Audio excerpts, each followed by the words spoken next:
Hello friends मुझे ज्योति प्रकाश आपण पुणी थे मो यूट्यूब चैनल को स्वागत।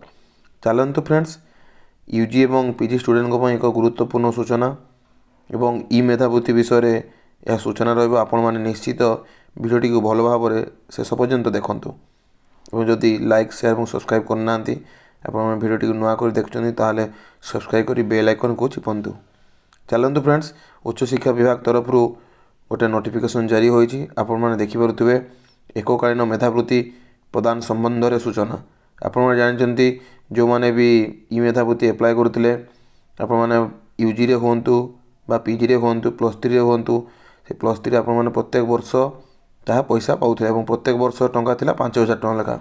आपने पुणी थे रिन्यू करते पुणी सेकेंड वर्ष है पुणी सेकेंड वर्ष पुणी 5,000 और तृतीय वर्ष पुणी 5,000।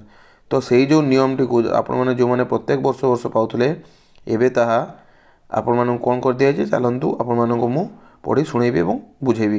देखो एत द्वारा समस्त विश्वविद्यालय और महाविद्यालय कर्तृपक्ष और छात्र छात्री को अवगत निमंते सूची दि जाऊँगी राज्य सरकार उच्चशिक्षा विभाग जरिया प्रदान कर मेधावृत्ति यथा यूजी मेरिट पीजी मेरिट और टेक्निकल और प्रोफेशनल मेरिट एणिकी प्रति वर्ष न दि जाए एककालीन समस्त वर्ष पर शिक्षार प्रथम वर्ष निम्नलिखित मत प्रदान करमती चलते मुझे कहि देखो पूर्वर था कौन जो मैंने प्लस थ्री मानक 5,000 टका लेखा से प्रत्येक वर्ष पाइबे एवं सेमती आम पीजी स्टूडेंट केमती ना प्रति वर्ष 10 टका पाइबे। किंतु बर्तमान कौन हो बर्तमान जो 2020 और 21 शिक्षा वर्ष ठारू से एकाथरे पाइबे।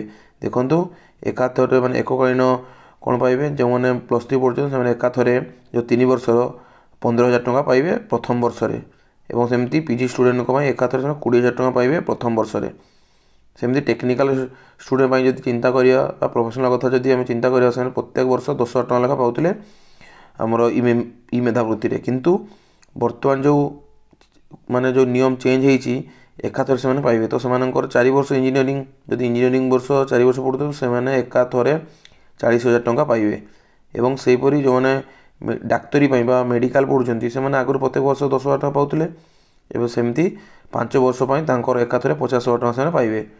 तो फ्रेंड्स आप जान रखिले आपण मैंने यही वर्ष जो मैंने भी ई मेधावृत्ति एप्लाय करना एप्लाय जदि करना आपण मैंने एप्लाय करने एवं प्रत्येक वर्ष तार लाभ जो पाते एट ए टाइम आपण मैंने एकाथरे से पैसाटी को पाइबे। वीडियो भल लगी लाइक शेयर और सब्सक्राइब करूँ। Thank you.